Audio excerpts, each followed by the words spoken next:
Late. Okay. So last night, Vladimir Putin officially came out with a statement saying that he was going to invade Ukraine. The original sentiment for why he was going to invade Ukraine was because he wanted to recognize the independence, or rather, a day before he recognized the independence of these two regions within the Donbass region of eastern Ukraine that has Russian people living in that region. He did a bullshit like we're recognizing the independence of this region, these two like independent republics, these independent people's republics, and then recognizing their sovereignty, and then brought in a peace trooper, a peaceful battalion. Okay. Not a real thing, all right? Not a real fucking thing at all. Then, which I consider to be an act of war, an act of invasion, boots on the ground within Ukrainian borders, and the suspicion was that he was going to overtake the entirety of the Donbass region and potentially some forward areas that are completely outside of the scope of Donbass, exclusively to neutralize Donbass and make everybody hyper-focus on a different part of Ukraine. He didn't just do that, but also officially declared an invasion, said that he was going to denazify Ukraine, said he was going to basically do this because the LDR, the LPR, DPR regions had asked for help, okay? Had asked for help, and they said, please, we need your help. We need to be defended. Now, there has been ongoing shelling on both sides in that region for a very long time, since 2014. There are Russian people that are living there for sure as well. That's become a proxy war, though, all of the Russian separatists have been getting backed by the Russian government. And not only that, but now it was just complete fucking bullshit. I mean, the idea that like additional shelling occurred in the past fucking month or so, and that's precisely why today is the day you had to recognize it, and not fucking 4 years ago, not 5 years ago, not 8 years ago, but now 8 years 8 years into this conflict, after doing military trainings every fucking year after year in that same exact fucking area over and over again, this idea that he would basically, have to defend the sanctity of this region and the safety of these citizens or whatever by lying and saying there's an act of genocide going on or anything like that. Complete bullshit. This is an act of irredentism. It's further beyond that. It's taking over territory, Ukrainian territory, bombing Ukrainian territory. As of the last data that I got, okay, the last data that I got on the subject is that 40 military personnel had died. Okay, 40 military personnel had died, and I believe 10 civilians have died as a consequence of the targeted strikes that occurred on Kiev and in Western Ukraine and in numerous parts of the country. It's probably going to be more than that. They neutralized officially. The Russian officials said that they had neutralized their air defenses. Ukrainian officials have also stated that they've dropped 5 or 7 planes and 2 helicopters thus far. The number is, of course, growing in a situation like that. Those numbers immediately that come out from official authorities are probably going to be a little bit. I mean, they're going to be wrong. They're not going to be right. There's no fucking shot they're going to be right.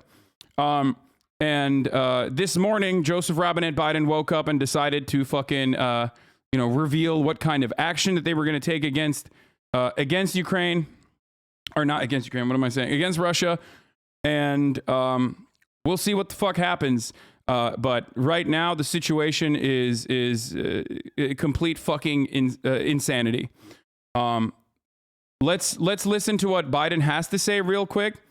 Okay, because I want to hear what the fuck his analysis or what his take is. It's a question for the conflict, and it's a question for the economic picture too. As people here in Moscow, Lester, going to the banks today to try to withdraw dollars because of the crashing currency here in Russia, Lester. Keir Simmons, thank you very much. An economic battlefield. A 14-year-old girl was killed. Okay. Certainly in Ukraine right now. That's where NBC News chief foreign correspondent Richard Engel joins us. Richard, you're moving into another night. What are you hearing? What are you seeing? seeing? What do you expect? Thank you for turning me into a leftist. You have changed my life. So as we were talking earlier before the president came out, there had been speculation before this began that Putin might take a small option, that he might just take a piece of Ukraine, potentially a piece that Russia already held, the separatist-held area. But when we woke up this morning, when we woke up to the news that the war was beginning, it was clear that this was a total campaign. Russian forces first began with airstrikes, and then they moved in from the south, from the north, from the east. And initially, throughout most of the day, they were targeting military targets. They were targeting airfields, satellite facilities, radar installations. But now, as we are approaching night 2, or the second period of darkness of this conflict, it seems that the Russian forces who have poured into this country on tanks are making their way toward population centers. Still in those 3 directions: one from the south, one from the east, and another from the north. And the 3 cities primarily are the main cities here in the south, including Mariupol, Kharkiv in the east, and the capital of Kiev. And there are great concerns about what will happen when Russian troops reach this city. Russian troops are already right now approaching some of the outer areas of Kiev after having taken an airfield to the north of the city. So I think we're at an inflection point right now where the first phase of this operation I'm going to rewind this. Wait, I can't rewind this? Fuck, why can't I rewind this? Okay, here. I'll rewind this one and go back to where Biden is talking so we can hear what he had to say. Or we can get a summarization of it, but here, Joseph Robinette Biden is live. Let's hear what he had to say on the Russian assault on Ukraine. A region in eastern Ukraine controlled by Russian-backed separatists. The Russian government has perpetrated cyber attacks against Ukraine. We saw now that Ukraine is being invaded, everybody raised their hand saying there's nothing we can do. Yeah, no shit. And for a lot of you, let me re-clarify my position, because there's a lot of new people in here, and there's a lot of people who don't understand what the fuck is going on. There's a lot of people who are probably in here like fucking confused. So let me explain something to you. Retaliation against the world's largest nuclear power was never a fucking option. That's precisely why people consider this to be World War III if World War III actually fucking breaks out. And what have I always said? World War III is not a real thing. We will always have proxy wars. Real nations, 2 warring nations, will never fucking war. 2 warring nations are not going to fucking go to war because they have nukes. Okay? That was the whole point. That was also kind of the point that was also kind of the fucking heart of the conflict and heart of the reason why Germany, France, other than their trade relationships, including America, other than their trade relationships, did not want Ukraine to join NATO either. They dangled it in front of Ukraine or said that they were going to continue the open door policy without actually ever fucking addressing that, like, that open door policy is not really an open door policy because of what just happened yesterday. Okay? Now, the entire reason still, or the overwhelming majority of the problem, and the reason is caused by Russia, okay? I want to fucking point this out because a lot of people think like I'm a fucking fan of Putin or something, despite the massive banner that I've had on my fucking stream for the past month or so, or for the past week or so, sorry, and numerous times that I've clarified my position, okay? Russia is responsible. Russia is the one who fucking invaded Ukraine. Russia is responsible. Russia is not just saber rattling. They're not just posturing. They absolutely targeted strategic military positions, but they absolutely fucking bombed Ukraine. It's over. It's done. It's Russia's fault, okay? And not only that, but it also was done in a way that confused analysts in fucking Moscow, confused Ukrainian leadership, confused analysts in Ukraine that weren't immediately fucking, repeating whatever they were hearing from the American government, because it made no material sense. It made no sense beyond Vladimir Putin just saying, I have like an interest in Ukraine. You could say you have an interest in Ukraine, but when your public is not interested in you invading Ukraine, as it is a deeply unpopular idea, and the counter insurgency that you have to launch would be absolutely devastating for your economy, and the sanctions that are coming would be devastating for your fucking economy, It's just Did not Japan worth it, for a year. right? So South this is, America. and I So you hate to come fucking back say yet? this is a situation where it's madman bullshit, okay? It's actually behaving in a fucking, in the most maddening and unacceptable, brutal, violent, but Excited to more hear what's importantly going than that, on. like Thanks for a way covering where this.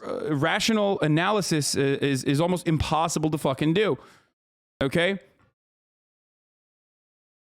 Completely fucking ridiculous to do this.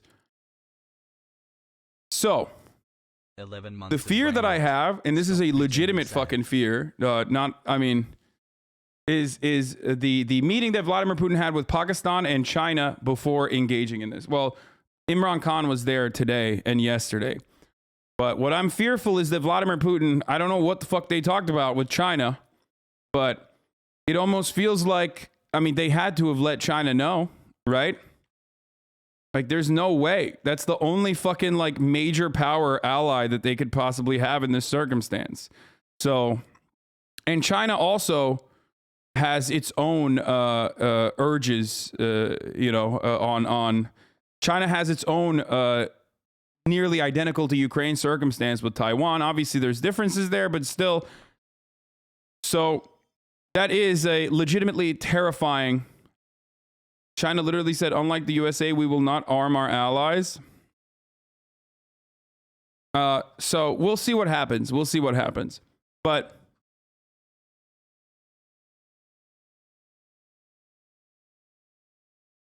they won't be strong enough sanctions because the US and EU aren't energy dependent.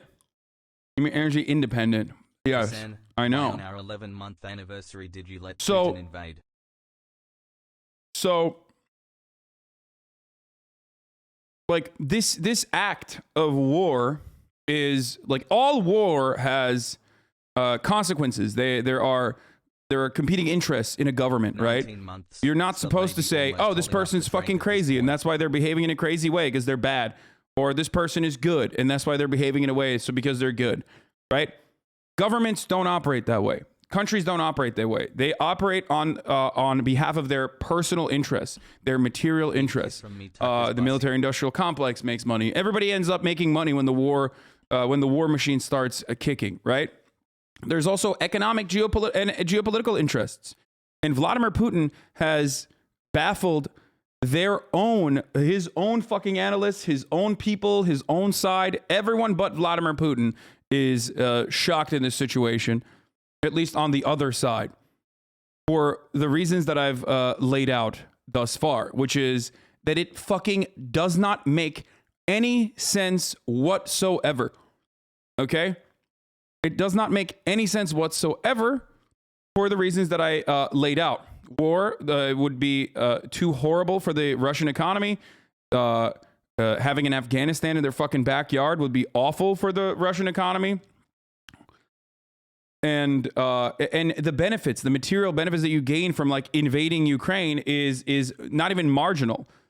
When you could have postured, okay, and then forcibly brought America and other regions to the table for a neutralization agreement. If your goal for Vladimir Putin, and your goal is to delegitimize NATO and routinely reference how fucking NATO is awful and expansionist and imperialist and a threat to your safety, doing this is the worst thing you can do because you absolutely, one, legitimize NATO for everyone, and not only for everyone in like the Baltic region, or not only for like fucking, you know, all the other countries that were like, we told you so, Latvia, Estonia, everyone else that's like, oh yeah, we've been fucking saying this for a very long time, Poland.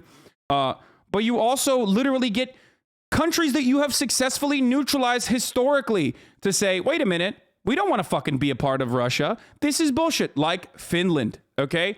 That's the real fucking issue. If your goal is to come to the table and like purge NATO influence in the region and make sure that Ukraine has sovereignty and make sure that Ukraine is like still dependent on you as a dependent on on the Russian economy, doing this is the exact opposite. Just like if your goal ultimately as Vladimir Putin is to denazify Ukraine, which is what he stated, okay? then why the fuck would you bomb Ukraine? Why would you bomb Western Ukraine? The only thing that happens in a situation like that historically is that you now have given legitimacy to the Nazis. Now the fucking 500 Azov battalion is going to grow to 1,000, if not tens of thousands. So good luck and good job. Because all you've done in this situation, when you bomb fucking military positions that are couched within civilian pockets, is legitimize a country's genuine fears against you. Okay? So good luck to that. It makes zero fucking sense whatsoever.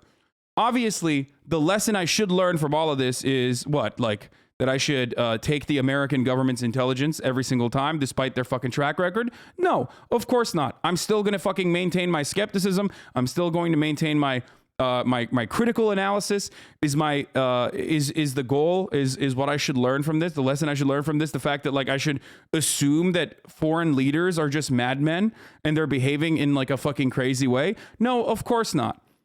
All right. The only lesson I should learn from this, the only humbling moment in this circumstance, because I've apologized a million times over at this point. Jesus Christ. I've publicly came out and said, I was wrong. I'm sorry. I was wrong. I'm sorry. My predictions were fucking wrong. Even though people are still maintaining the fucking cope and seethe bullshit, right? Because it shows that you're not really interested in anything except for dubs and L's on the internet because you're a fucking weirdo debate lord. The only thing I should dial back on is the certainty in which I deliver information. Okay, that's it. My position on NATO has not changed. I don't get why you have to apologize for being wrong. I'm not even apologizing. You're right. I'm not apologizing for being wrong because my point is my point is still overall. My point is still correct. I've always wanted Putin not to invade Ukraine. I have been anti-Putin invading Ukraine. I've been anti-Putin since day fucking one. It literally does not matter. These people that keep saying I'm coping and seething and I'm a Russian propagandist have been lying about my positions, including saying that I am literally a Hitler supporter. Okay, so that's it. Yeah, I mean, according to the people in Moscow, yes, I know. I retweeted this earlier this morning because people are still fucking like goading and trying to dunk on me, being like, dude, you were so wrong. You were so wrong. I mean, I did admit that I was wrong. And I'm not, yeah, I'm actually not even fucking sorry. Like, it's stupid.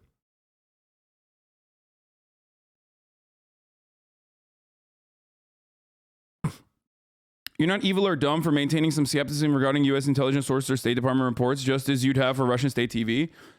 Given what we've lived through since 9/11, it is in fact irrational to embrace our national security state as the arbiter of truth. 1,000%. So, you know, I really do hope that, first and foremost, I hope that,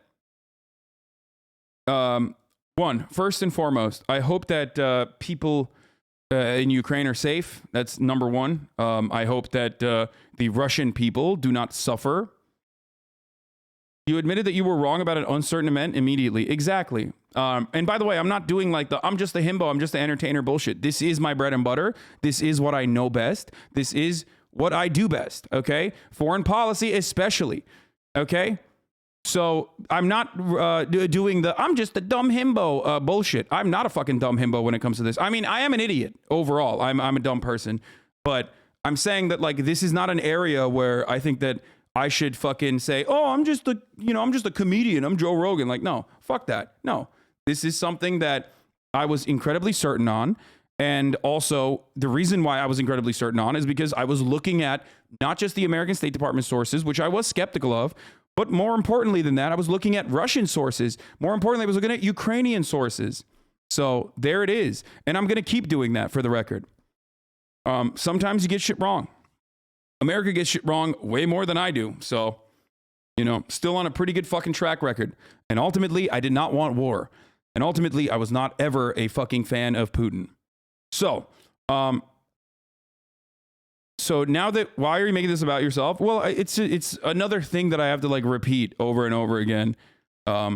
So I just wanted to make sure that people understand my position before we continue on, because you'll probably see a lot of people just like gloating about me being wrong. I've seen so many people I've seen so many people like post older tweets of mine that I refuse to delete because like, why would I delete them? Like, that's worse overall. I think to delete your wrong tweets in the past. You know what I mean? Like, I would rather fucking quote retweet it and face it head on, as I have. You know what I mean? As I did like this past week. So, think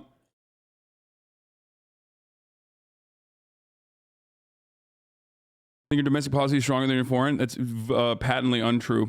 I mean, my domestic policy is strong too. No, dude, it's not about trusting Russian sources, my friend. It's about understanding the Russian position, okay?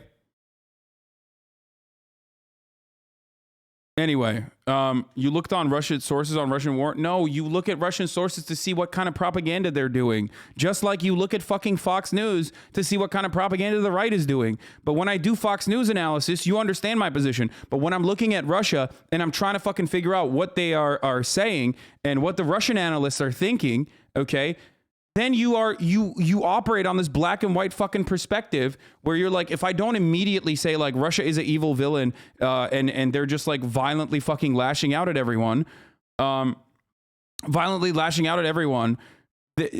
like, oh, that must mean you're a full blown like fucking Russian propagandist, when that's not the case. Because that's the reason why I had that fucking baby brained dickhead fucking this up the entire fucking time when I was talking about this, because people cannot comprehend. Okay? People cannot comprehend because they're so used to being like, you're a villain. Anyway. So, where is this information out of Russia about genocide coming from? It's all completely fabricated. It's bullshit. It's fucking bullshit. They're lying. And I said they were lying when they first said it too. Of course it's bullshit. It's an active war between separatist forces and Ukrainian National Guard. They've been shelling each other for 8 years. 13,000 people have died. More Russians have died. But it's like a fucking 55 to 45% weight distribution of casualties, okay? So like this idea that it's an active fucking genocide is ridiculous. And even if there was a fucking genocide, and that was Vladimir Putin's like reason for why he had to invade and defend, the people's republics there, okay, that he recognized the independence of. But if that was the fucking case, why didn't he do that 4 years ago? Why didn't he do that 5 years ago?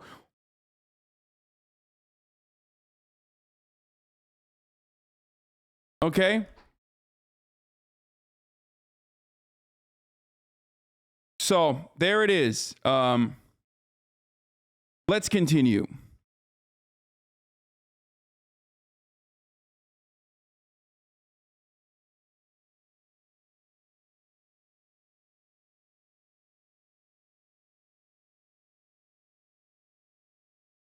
But, fuck, all this is so ridiculous. Innocent people are losing their lives over politics they have little to do with. Of course. You're shadow banned on Instagram right now if you didn't know. I'm always shadow banned on Instagram. You have to write my fucking full name to find me.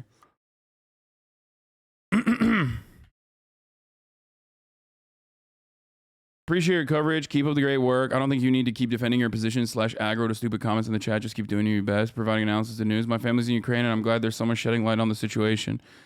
I hope they're all right, man. So, fuck. So what Vladimir Putin did, once again, is completely fucking unacceptable. Completely unacceptable. I just want to fucking point that out again and again and again, over and over again, because there's some dummies in here who probably don't understand it. What else did I say?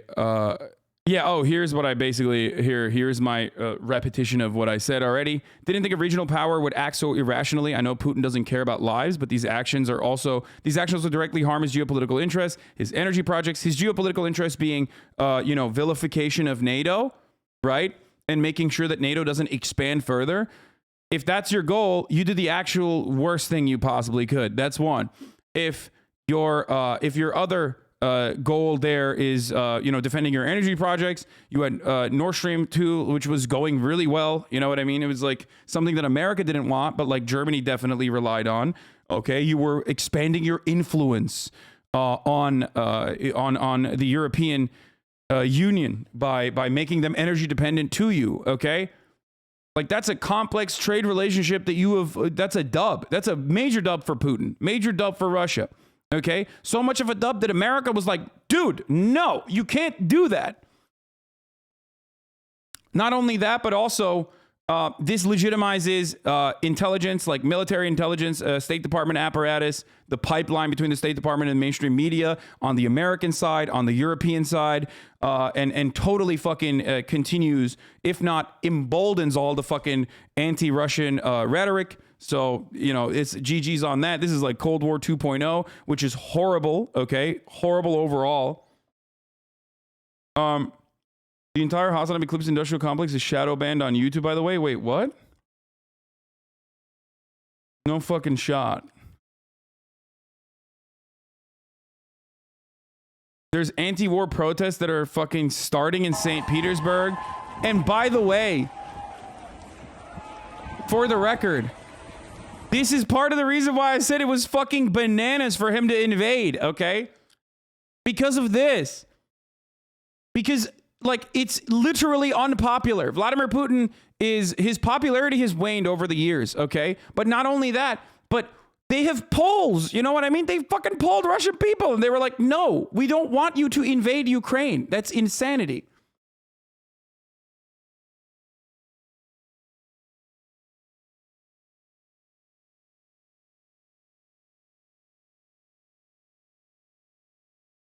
So this is like he can't do that. This is the reason why I'm saying this is not like Crimea. When Crimea was annexed, first of all, no bloodshed. When Crimea was annexed, no bloodshed whatsoever. Referendum is bad, whatever, but like polling shows consistently year over year that like people are happy being a part of Russia.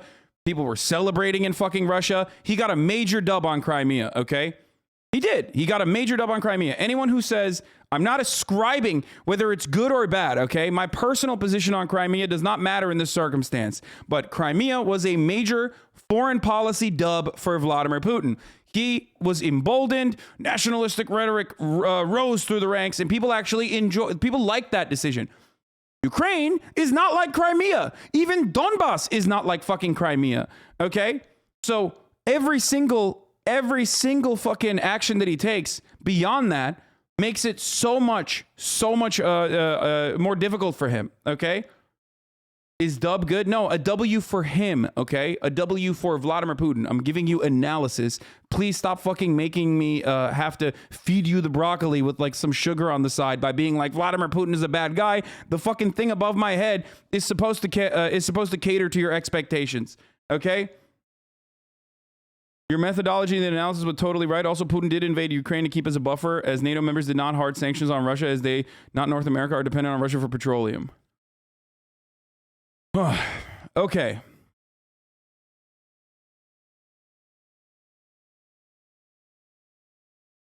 Swedish news said there were only 8 people protesting in Russia. Thanks, HasanAbi, for the give me this. Wait, what?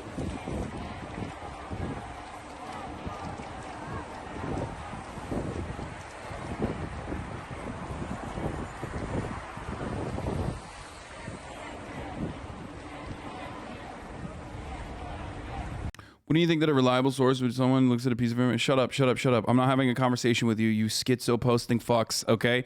We are not having a one-to-one conversation when there's 90,000 people in here and people have questions. You selfish, narcissistic fucking piece of shit. I'm going to have a conversation with you personally. You're biased. Okay, dude, you got me, okay? Anyway. Yes, this invasion legitimizes the worst people alive. Like, absolutely the fucking worst. It legitimizes the worst fucking interests. It legitimizes the worst attitudes. It's horrible for fucking the Ukrainian people, obviously, that their lives are now in fucking limbo.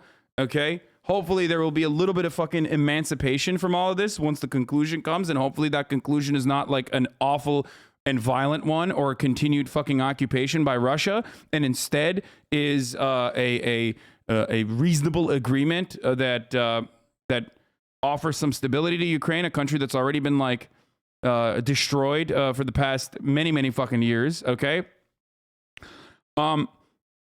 Another problem here, another problem in this circumstance, of course, is like the consequences for the Russian people that will be hurt by the sanctions. It's not their fucking fault. They don't want this shit, but it doesn't matter. Anyway. But could they arrest Putin? No, of course not. And there is no fucking potential regime change either. Vladimir Putin is too powerful and has like too tight knit of a state apparatus to be able to be overthrown. Maybe, but it's incredibly unlikely for it to happen. So, the port of Rotterdam here is worried about resources we usually get to Russia to keep up industry like petroleum, gas, earth, metal ore. This shit hits so many of us. Yeah, I mean, this is...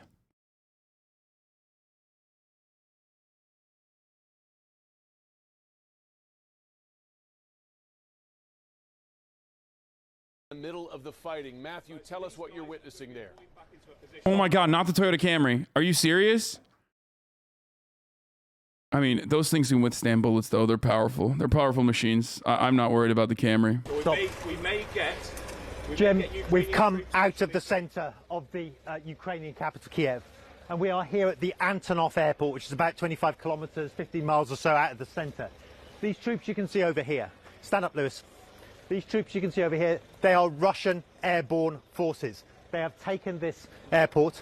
They've allowed us to come in and be with them as they defend the perimeter of this air base here, where helicopter-borne troops, these troops, were landed in the early hours of... So, for those of you, let me just point something out here, okay? For those of you who are thinking, what the fuck? Why can't we just, like, go and help Ukraine? What the fuck? Why can't we just send military to Ukraine right now to defend them? Okay? Because I know that a lot of people have that take, right? A lot of people, understandably, reasonably, their first fucking attitude immediately is like, we're the world police, we're America, we have an incredibly big-dicked, long-dicked military. Why aren't we fucking sending troops there? Well, the reason is because Russia has nukes. So if there was a fucking world war between America and Russia, then it's a nuclear war. And that's precisely why,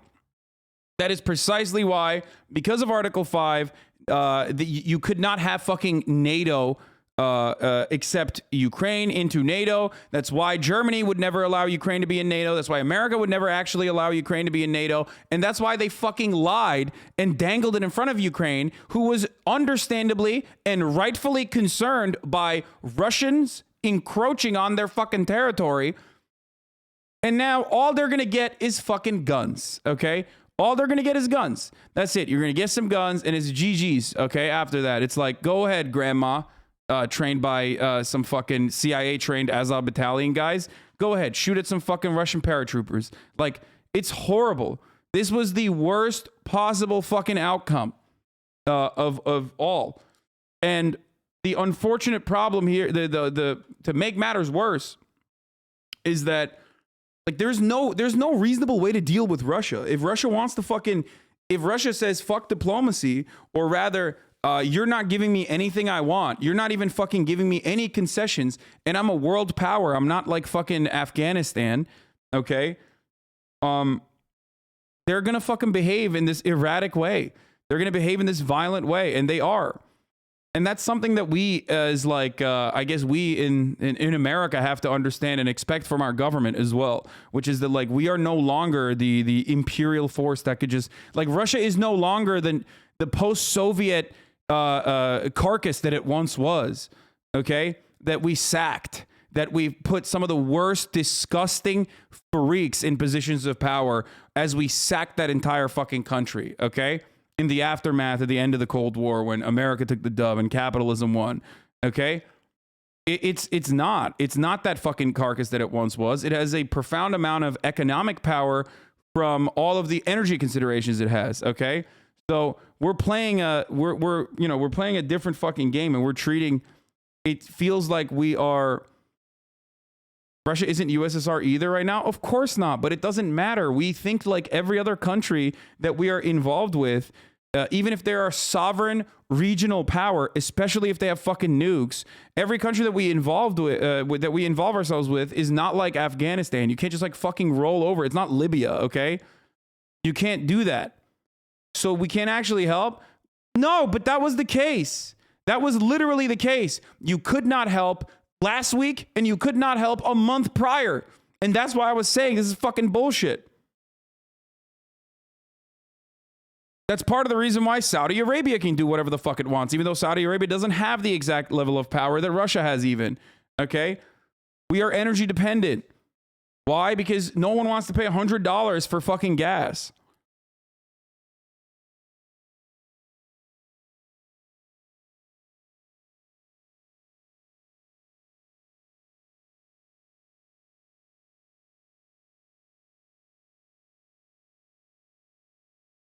Anyway.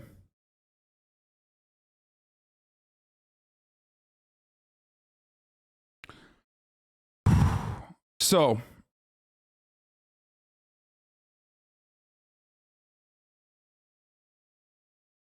that's why it's like frustrating when people are like appeasement, appeasement, appeasement. Well, what's up? What are we doing now? We're doing appeasement now, aren't we? Sure seems like we're doing appeasement. Appeasement was always the fucking point. There's no way to fucking deal with Russia. Like, you're not gonna fucking go and actually engage in like active war, okay, with Russia because they have nukes. So this was fucked for Ukraine the whole time? Yes, yes. The only way out of it is to exhaust diplomatic options at least before this happens, okay? That's it. Kind of like how when America wants to fucking roll over territory, no one else can do anything about it. You can't do shit. You literally can't do anything. If America wanted to invade Ukraine tomorrow, what the fuck are you going to do? You know what I'm saying? What are you going to do? Are you going to say no? No, you can't. Not saying that they would, obviously, but you can't do anything to a fucking territorial, regional fucking power that has a gigantic nuclear arsenal, okay? That's why you have to treat them as they are individual actors and go to the table and make concessions. That's what I've been saying since fucking day one. Okay? It's basically an argument for countries to nuke up. Yeah, I mean, I've been saying that. I got 3 rules here, okay, at the HasanAbi broadcast. 3 rules on nation building. Get nukes immediately, okay? If you don't have nukes, make nukes. If you do have nukes, never give up your nukes. And lastly, if America says you have nukes and you don't actually have nukes, Libya, never even, you're fucked. Make nukes immediately. You have to drop everything. Drop the fucking water, facilities that you have. If you're Gaddafi, fuck the water, fuck the fucking rebels, fuck the, Wahhabists that you're dealing with or whatever. Immediately get nukes. Too late. Gaddafi couldn't do that. And then he got, the ass blasted literally by a bayonet on television. But that's the whole point. Like, when a country says you have when America says you have nukes, you gotta fucking try to find nukes immediately, whatever you do. Like, do some James Bond shit. Okay, can you give some examples of concessions they could make? Yes, Minsk 2, okay? Minsk 3. Minsk's so nice, they had to do it twice. That's it. That was what I've been saying from day one. It's a neutralization agreement that would identify DPR and LPR as autonomous regions that are still a part of Ukraine, okay? That would allow them to have at least to maintain their cultural heritage, like their Russian language and shit like that, while simultaneously, I would assume they would also make sure that like Crimea's water crisis was no longer a crisis, because one thing that Ukraine did do was dam up the river going into Crimea after Crimea was annexed by Russia. And at first, the water reserves were enough for Russia to deal with, but it was becoming a water crisis. I think someone wrote about it like a year ago. So that probably would be another part of that neutralization agreement. And ultimately, this idea that no one would violate a deal that would make both sides happy, that no one would fucking violate. But Ukraine didn't like the Minsk agreement, and Russia was not really involved in it regardless. So it did not happen in the way that it was supposed to.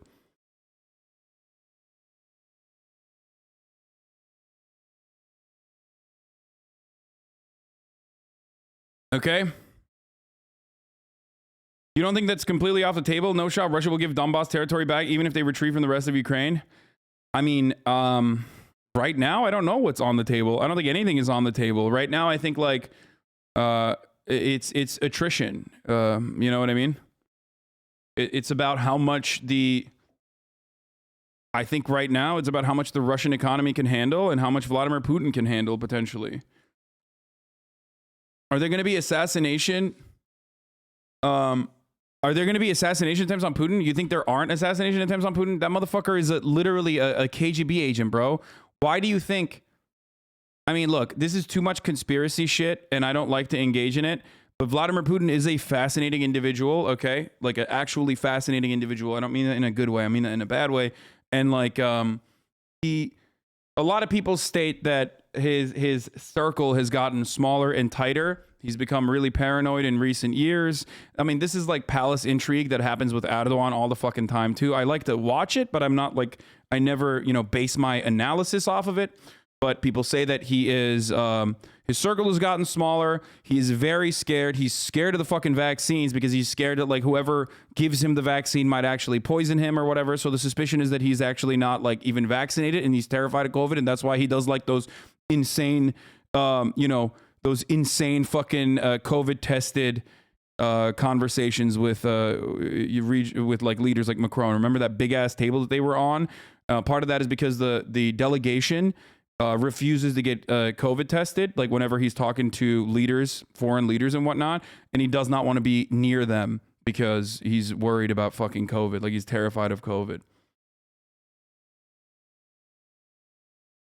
There's a conspiracy that he lives in a vault. Yeah, I mean, a lot of it. Yeah, there's also another conspiracy that he might have cancer. That's another one with Recep Tayyip Erdogan as well. Okay. But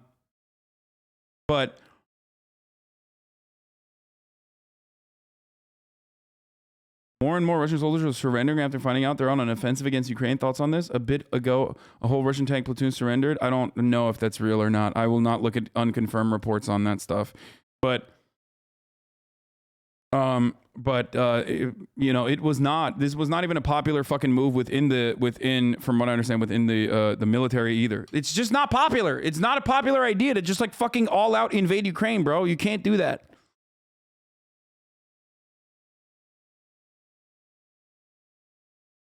It's like if America invaded Canada, you know what I mean? Like, and there is no historic like ties or associations that you could point to about like America or Canada being a state.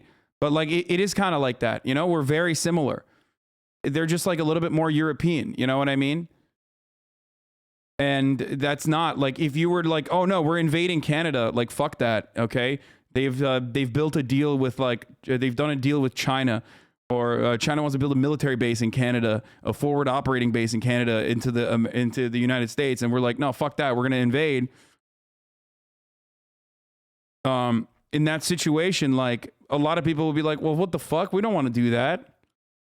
You know what I mean? I wouldn't want to fucking fight a war with my Canadian viewers who I love.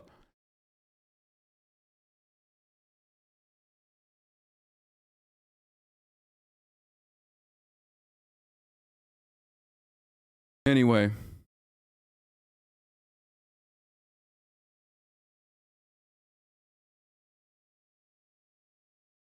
Think you underestimate the power of Russian propaganda here in Russia? No, there's always dumbasses, man. Remember, my friends, if you're Russian, you watch me shit on the American K-Konas all day, every day, the American hogs, right? What, do you think Russia doesn't have hogs? Of course they do. They have fucking nationalists. They have hogs. They have fucking conspiracy theorists. Just like every other country, it's not a monolith. Of course, there's going to be people that love the idea of invading Ukraine and taking it over and like killing everyone or whatever the fuck. There's also Nazis on the Russian side too. So like, there's a whole birth of different ideas and ideologies in Russia as well. So that's not new. We often always have this tendency, and that's something that I want everyone to fucking get out of. We have this tendency to think that like foreign nations are monolithic and that they're operating on like the basis of good or evil when they're not.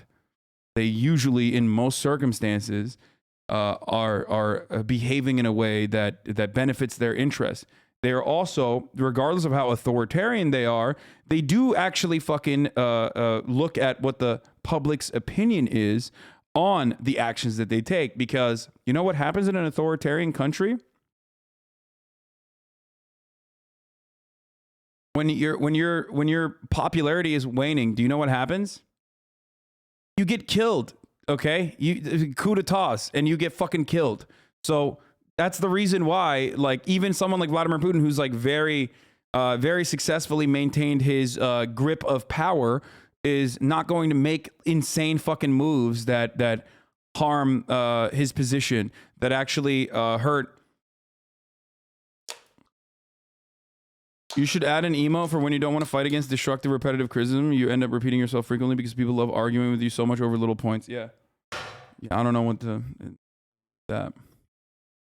This morning to take and to form an air bridge to allow for more troops to come. And you can see these are Russian forces. You can tell they're Russian. I've spoken to them already. You can tell they're Russian. They've got that orange and black band to identify them as Russian forces. I've spoken to the commander on the ground there within the past few minutes, and he said they are now in control of this airport. And within the past few seconds, just before you came to us, they were engaged in a firefight, presumably with the Ukrainian military, which says it is staging a counter-offensive to try and take back this airport. We can tell you now, I'm standing outside the...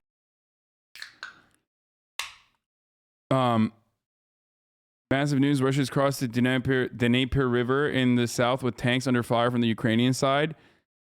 So this is another thing that is like very confusing to me, because like I just don't fucking understand, right? I don't understand what the fuck they're doing. Like I don't, like, what is the goal? What is the purpose? What the fuck? What are you doing? The fuck are you doing, dude? Vladimir Putin, what the fuck are you doing, bro? Stop it. Okay, I'm trying again. Okay, I'm like the UN Security Council. You stop it right now. Sick and tired of it.